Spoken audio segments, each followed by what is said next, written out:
हम एक और नई सीरीज को एक्सप्लेन करने जा रहे हैं। ये स्टोरी बहुत ही ज्यादा जबरदस्त है और मुझे इसका आर्ट बहुत ही अच्छा लगा। ये कहानी धीरे धीरे इतनी इंटरेस्टिंग हो जाती है कि मैं बता नहीं सकता। इसलिए मेरा एक सजेशन है, ये कहानी आप एंड तक देखिए। आप इसे और सुनना चाहोगे तो बिना किसी देरी के शुरू करते हैं।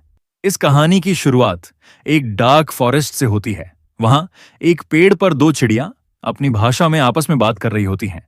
वहीं एक रिवर पर एक हिरण पानी पी रहा होता है और दूसरा आसपास सावधानी से देख रहा होता है।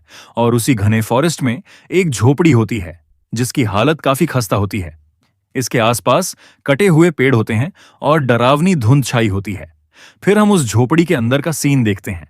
वहां एक गंदे बोल से कुछ मक्खियां उड़कर न हिल रहे हाथ पर बैठ जाती हैं। उस हाथ की हड्डियां और नसें कमजोरी से बाहर आ गई होती हैं। जमीन पर लेटे लड़के को उसके पास बैठा बूढ़ा आदमी कहता है, नौजवान, तुम कई दिनों से ऐसे ही हो। जो भी बोझ है दिल पर उसे छोड़ दो। ये सुनकर वो लड़का गहरी सांस छोड़ते हुए दुखी मन से मन में कहता है, छोड़ दूं? हां, और कर भी क्या सकता हूं? मेरी इस हालत में तो बदला लेना नामुमकिन है। शायद इस कड़वाहट को पी लेने से ही मुझे थोड़ी शांति मिले, लेकिन मैं बस इसे स्वीकार नहीं कर पा रहा। फिर अपने चार दोस्तों को याद करता है जो उसके लिए भाई जैसे होते हैं। उन्हें याद कर कहता है, वो मेरे भाई जैसे थे, लेकिन उनकी मुस्कुराहटों के पीछे छुपी हुई धारदार तलवारें मैं पहचान नहीं सका और मैं उनके जाल में बुरी तरह फंस गया। ये ऐसा इसलिए कहता है क्योंकि उससे किसी एक भाई ने, जिसका हमें फेस नहीं दिखाया जाता, उसे फंसाकर झड़ दिया होता है, जिससे वो धीरे धीरे मर रहा होता है। वो बूढ़ा इंसान उसे पानी पिला रहा होता है, लेकिन तभी बूढ़े को कुछ महसूस होता है। वो पानी पिलाते हुए रुक जाता है और आसमान की तरफ देखने लगता है। आसमान से बर्फ के क्रिस्टल गिर रहे होते हैं। ये देखकर बूढ़ा कहता है, अभी तो धूप थी, अचानक बर्फ क्यों गिरने लगी? कोई आश्चर्य नहीं कि हाल ही में अजीब घटनाएं हो रही हैं। पूरा मेपलवुड शहर दिन ब दिन बेचैन होता जा रहा है। फिर आसमान से गिरते हुए आइस क्रिस्टल को क्यूरियोसिटी से देखते हुए कहता है, ये कुछ बर्फ के टुकड़े चमक क्यों रहे हैं? और उस आइस क्रिस्टल को अपनी उंगली से टच करता है। बस टच करने से ही उसकी उंगली बर्फ में तब्दील होने लगती है और बाहर भी एक चिड़िया और हिरण उस आइस क्रिस्टल के कांटेक्ट में आते ही पूरी तरह से आइस में कन्वर्ट हो जाते हैं। यही हाल उस बूढ़े का भी होता है। बूढ़ा पूरी तरह से बर्फ में तब्दील हो चुका होता है और तभी उस बर्फ पर क्रैक आ जाते हैं और वो बूढ़ा आइस के साथ टुकड़ों में बिखर जाता है। उन चमकते आइस क्रिस्टल को देखकर वो लड़का मन में कहता है, ये बर्फ के टुकड़े दाव की शक्ति से भरे हुए हैं। इन्हें जरा सा छूना भी इंसान की मौत के लिए काफी है। तभी एक आइस क्रिस्टल उस पर गिरने वाला होता है। यह देखकर वो आंखें बंद कर कहता है, छोड़ो, मैं अपनी मौत को गले लगा लूंगा। लेकिन तभी आसमान से एक आग का गोला उसी झोपड़ी के पास आकर जोर से गिरता है, जिससे एक बड़ा ब्लास्ट होता है और उसे जो हीट निकलती है उससे आइस क्रिस्टल खत्म हो जाते हैं। उस आग के गोले को देखकर वो लड़का कहता है, इतनी प्रबल दांव की गूंज। तभी उसे आग के गोले में एक इंसान की इमेज दिख रही होती है। उसे देखकर वो कहता है, ये कौन है? धीरे धीरे आग कम होती है और उसमें से एक आदमी बाहर आता है। इसके लैंडिंग की वजह से इसके नीचे की जमीन धंस चुकी होती है और ये एक पावरफुल बंदा होता है। इसका पीछा इसके कुछ एनिमी कर रहे होते हैं। वो ऊपर आसमान में गुस्से से देखकर पूछता है, क्या बिना सोचे समझे लोगों को मारना और नरसंहार करना ही तुम्हारा दांव है? ये होता है चू नेशन का झोंगवांगलिए। हम देखते हैं आसमान में बहुत सारे लोग होते हैं। तभी उनका लीडर जवाब देता है, नरसंहार? क्या मैंने सही सुना? झोंगवांगलिए, तुम्हारी ऊंची निगाहों में क्या चींटियों की जिंदगी भी कोई मायने रखती है? ये होता है चिन नेशन का गोंग यांगबाई। ये भी पावरफुल बंदा होता है और इसके पीछे जो लोग होते हैं वो इसके डिसाइपल यानी शिष्य होते हैं और इसी आदमी ने आइस क्रिस्टल गिराए होते हैं। तभी सारे disciple myriad streams of sword rain कहते हुए पानी के एरो बनाकर जो पर कंबाइन अटैक कर देते हैं। इस पर जो काउंटर अटैक में ब्लेजिंग सन कहते हुए एक बड़ा फायर का गोला बनाता है और उन आते हुए एरो की ओर फेंक देता है, जिससे वो एरो उस गोले से टकराकर खत्म हो रहे होते हैं।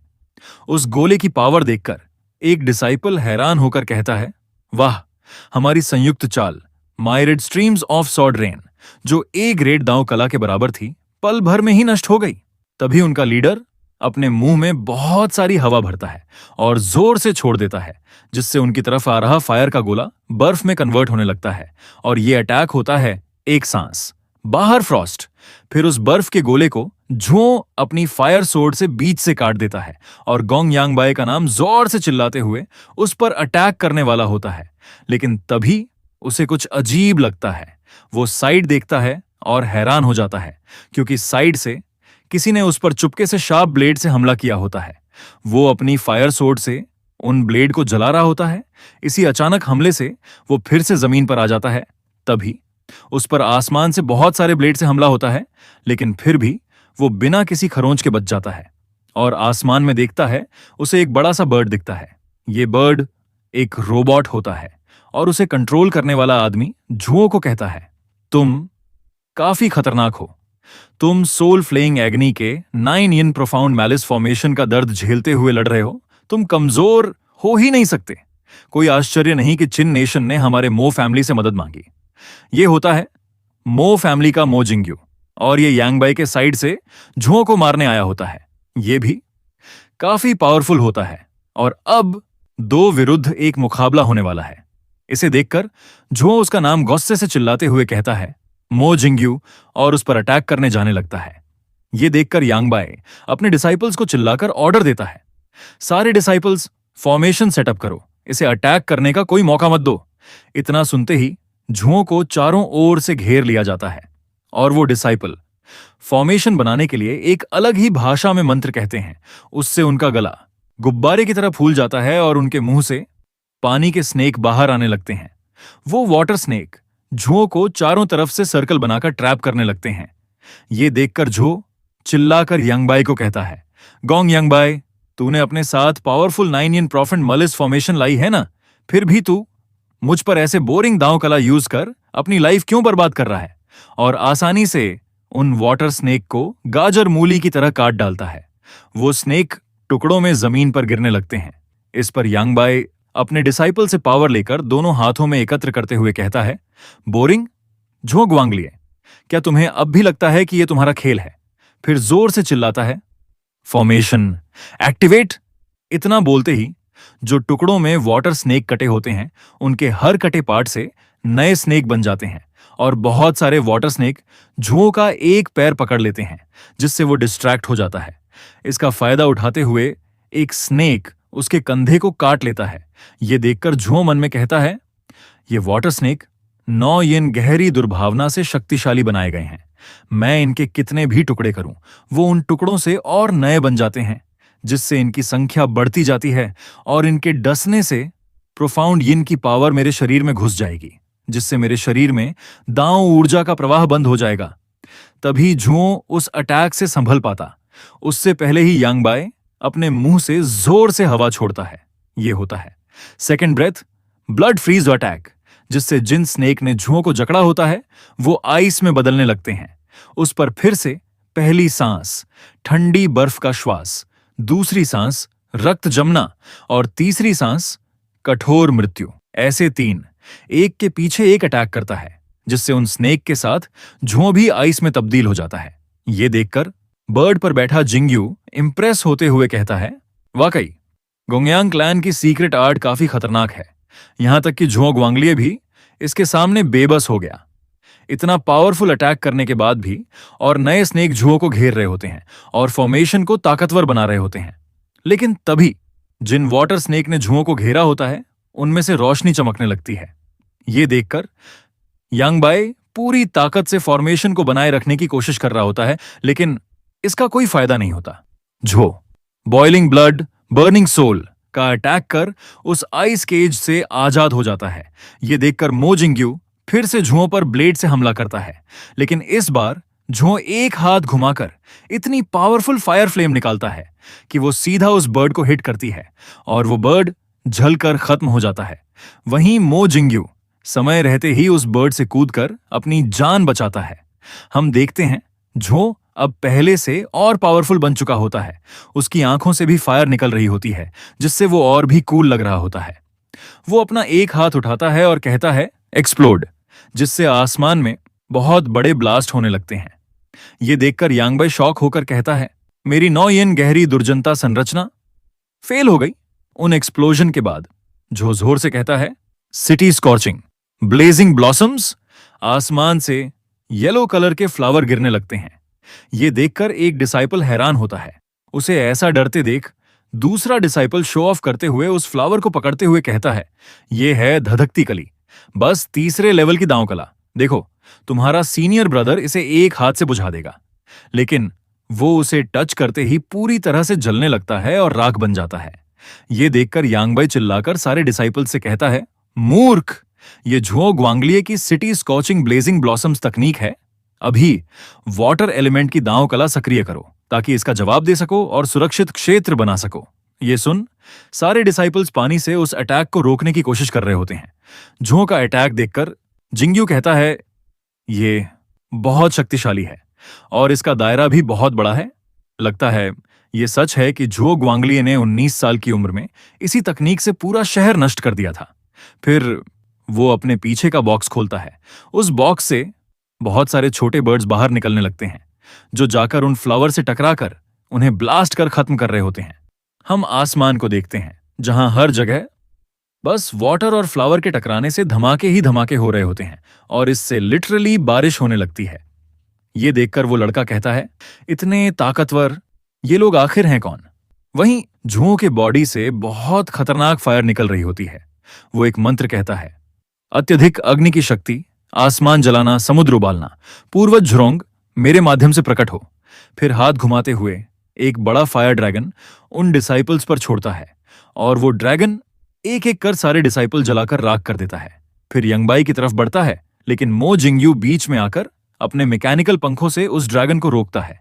लेकिन ड्रैगन की पावर इतनी होती है कि वो दोनों सीधा जमीन पर गिर जाते हैं। खुद को संभालते हुए यंगबाई कहता है, कमबख्त, ये झुरोंग का बीज कहां से आया? वो झुरोंग का असली रूप कैसे इस्तेमाल कर सकता है? मो जिंग्यू अपने मैकेनिकल पंखों की हालत देखता है, जो वो हमला रोकते हुए खराब हो चुके होते हैं, और वो बॉक्स भी पिघलने लगा होता है। तभी जमीन कांपने लगती है। वो डर के मारे इधर उधर देखने लगता है। फिर देखता है बहुत बड़े पैर का निशान।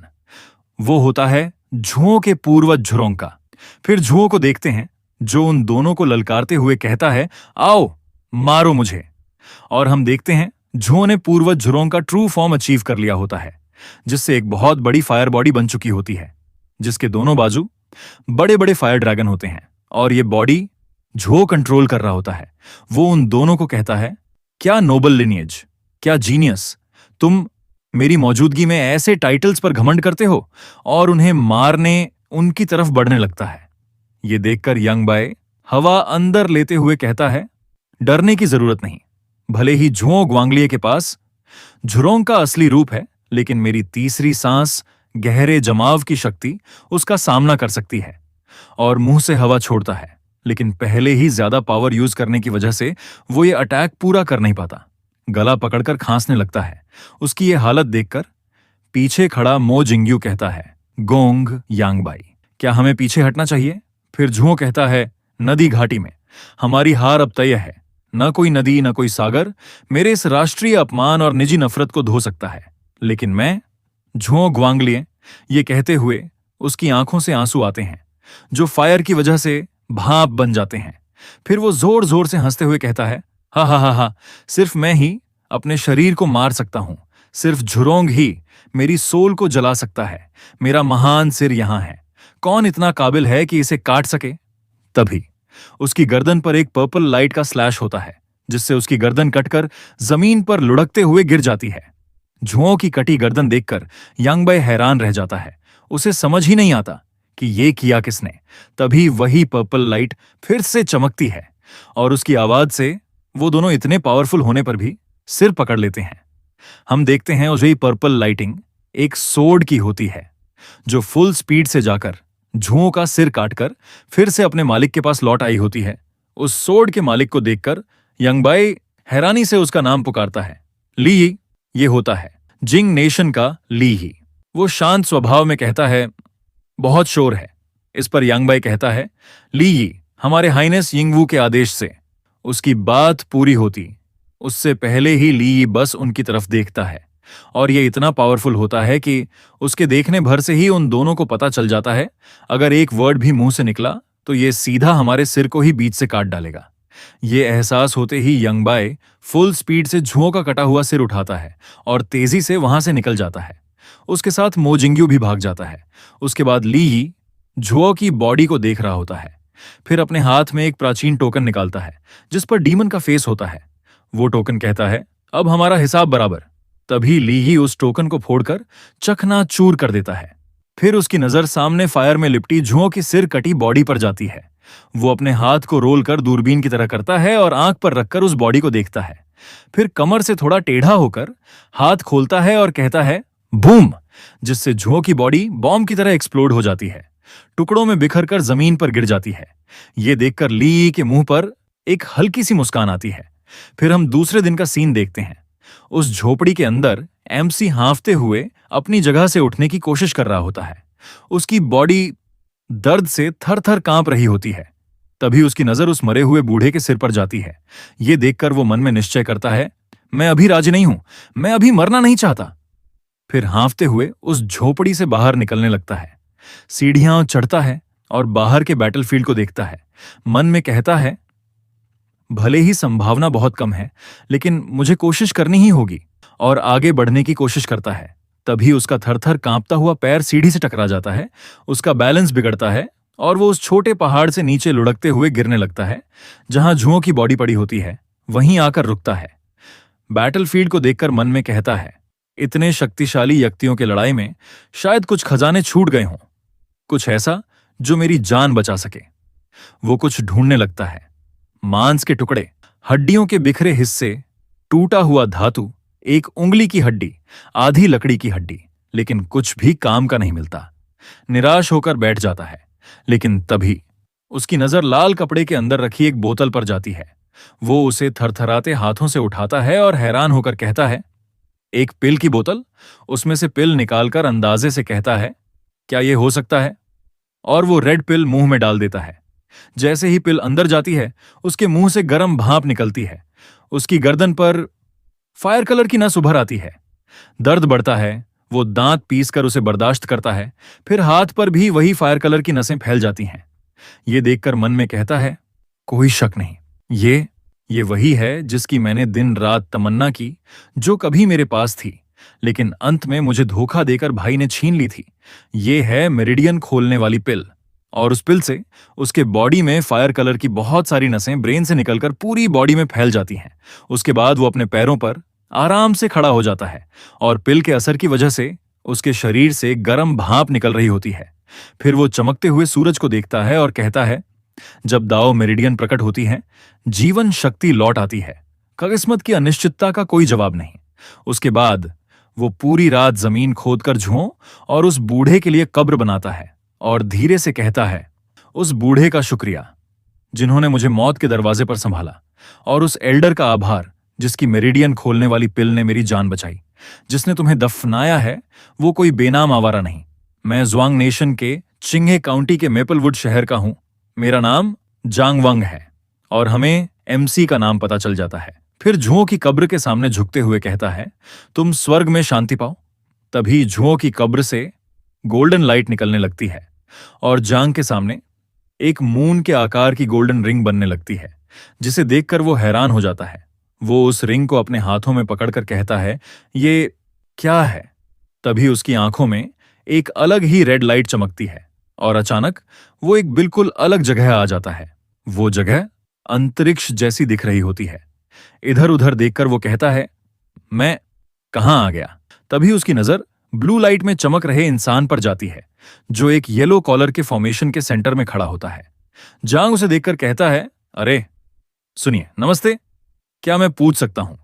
लेकिन तभी एक आवाज जो सुनाई देती है, डाओ सोर्स के लिए फीडबैक अपर्याप्त। फिर अचानक उसके सामने दो ऑप्शन प्रकट होते हैं। एक तरफ लिखा होता है डाओ सिमुलेशन प्लेटफॉर्म, उसके नीचे 18वीं सील, 17वीं सील, 16वीं सील और ऐसे करते करते 14वीं सील तक, और दूसरी तरफ स्वॉर्ड डिस्कशन प्लेटफॉर्म, उसके नीचे लिखा होता है 3rd grade seal, 4th grade seal और ऐसे करते करते 7वीं ग्रेड सील तक। ये सब देखकर उसे कुछ भी समझ नहीं आता। फिर उसके सामने एक स्क्रोल खुलता है। उसे पढ़कर जांग कहता है, 9वीं grade sword discussion platform, first level Dao simulation platform, dot dot dot. वो सोच ही रहा होता है कि अचानक एक ताकत उसे उस ब्लू लाइट में चमक रहे इंसान की तरफ खींचने लगती है, और जब वो उसके पास पहुंचता है तो देखता है कि वो ब्लू लाइट वाला इंसान बिल्कुल उसी जैसा दिखता है, और जैसे ही वो उससे मिल जाता है उसके कपड़े बदल जाते हैं। तभी एक गूंजती हुई आवाजन आती है, डोंगजन शू ब्लेस्ड लैंड के मास्टर का सम्मानपूर्वक स्वागत। अपने बदले कपड़े देखकर जांग कंफ्यूजन में कहता है, क्या हो रहा है ये सब? और वो अब फॉर्मेशन के सेंटर में होता है, जिससे फॉर्मेशन एक्टिवेट हो जाती है और ढेर सारी इंफॉर्मेशन एक साथ उसके दिमाग में घुसने लगती है। उसे बताया जाता है, ये है तैक्शु इल्यूजरी रेल्म। यहां सब कुछ सिमुलेशन है। तुम्हारे असली शरीर को नुकसान पहुंचाने के अलावा बाकी सब कुछ हकीकत जैसा ही है। फिर दाओ सिमुलेशन प्लेटफॉर्म के बारे में जानकारी दी जाती है। मार्शल तकनीक और दाओ कलाओं का अभ्यास और परिष्कार करने की जगह है। इस सिमुलेशन को यूज करने के लिए मेरिट की जरूरत होती है। फिर सोर्ड डिस्कशन प्लेटफॉर्म के बारे में बताया जाता है। यह विशेष रूप से तैशु इल्यूजरी रेल्म में घूमने और अन्य कल्टीवेटर्स से मुकाबला करने के लिए होता है। फिर मेरिट के बारे में समझाया जाता है। मेरिट ज्यादातर युद्ध से कमाया जाता है। समान स्तर के प्रतिद्वंद्वी से लड़ाई में जीतने पर मेरिट बढ़ता है और हारने पर घटता है। ऊंचे स्तर को चुनौती देने पर अतिरिक्त मेरिट बोनस मिलता है। युद्ध के अलावा कुछ विशेष ब्लेसेड लैंड्स भी समय समय पर मेरिट उत्पन्न करती हैं। 72 ब्लेसेड लैंड्स में सबसे निचली डोंगहाई माउंटेन ब्लेसेड लैंड्स हर महीने 100 मेरिट पॉइंट पैदा करती है। लास्ट की 36 ब्लेसेड लैंड्स में हर एक रैंक ऊपर जाने पर 10 मेरिट पॉइंट बढ़ते हैं, यानी 100 की जगह 110। और ऊपर की 36 ब्लेसेड लैंड्स में एक रैंक बढ़ने पर 100 मेरिट पॉइंट बढ़ते हैं। और जहां जांग अभी है वो है डोंगजन शू ब्लेसेड लैंड्स। ये 23वें स्थान पर है और हर महीने 1850 मेरिट पॉइंट पैदा करती है। फिर उसके सामने एक घड़ी जैसी चीज आती है, जिससे उसे पता चलता है 30 दिन में एक चैलेंज आएगा। अगर हार गया तो पदावनति होगी। फिर से जांग वापस उसी झोपड़ी के सामने आ जाता है और अभी कुछ समय पहले जो हुआ था उसे याद करके कहता है, तैशु इल्यूजरी रेल्म सचमुच अगम्य है। हालांकि ये सारी जानकारी मेरे मन में उमड़ रही है, लेकिन इसे पूरी तरह समझने के लिए अभी भी समय और अनुभव चाहिए। फिर हाथ में पकड़ी मून जैसी रिंग को देखकर कहता है, लेकिन उससे भी ज्यादा जरूरी है दाओ एकेडमी में लौटना, वो भी इनर कोड की परीक्षा से पहले। फिर अपनी मुट्ठी कसकर कहता है, मुझे मारने की कोशिश कर रहे भाई से बदला लेना है, पुराने हिसाब चुकता करने हैं। और इसी के साथ ये चैप्टर यहीं खत्म हो जाता है। अगर इसका नेक्स्ट पार्ट चाहिए तो पूरा कमेंट सेक्शन नेक्स्ट पार्ट से भर दो, जिससे मुझे उसे जल्दी बनाने का मोटिवेशन मिलेगा। और अगर ये पार्ट आपको पसंद आया हो तो जरूर लाइक करें और सब्सक्राइब करें। और अभी मुझे आपसे कुछ जरूरी बात करनी है। जो भी मेरी योनहो वाली सीरीज देख रहे हैं उनके लिए, और जिन्होंने वो सीरीज नहीं देखी जरूर देखना। उसमें एक्शन और कॉमेडी भर भर के हैं। उसकी लिंक कमेंट में पिन कर दूंगा और डिस्क्रिप्शन में भी दे दूंगा। मैंने उसके अब तक 10 चैप्टर एक्सप्लेन कर दिए हैं और बहुत सारे लोग नेक्स्ट चैप्टर की मांग कर रहे हैं, लेकिन नया चैप्टर अभी तक राइटर की तरफ से आया नहीं है। जैसे ही आएगा तुरंत डाल दूंगा। तब तक इस सीरीज के मजे लो। मिलते हैं अगली वीडियो में।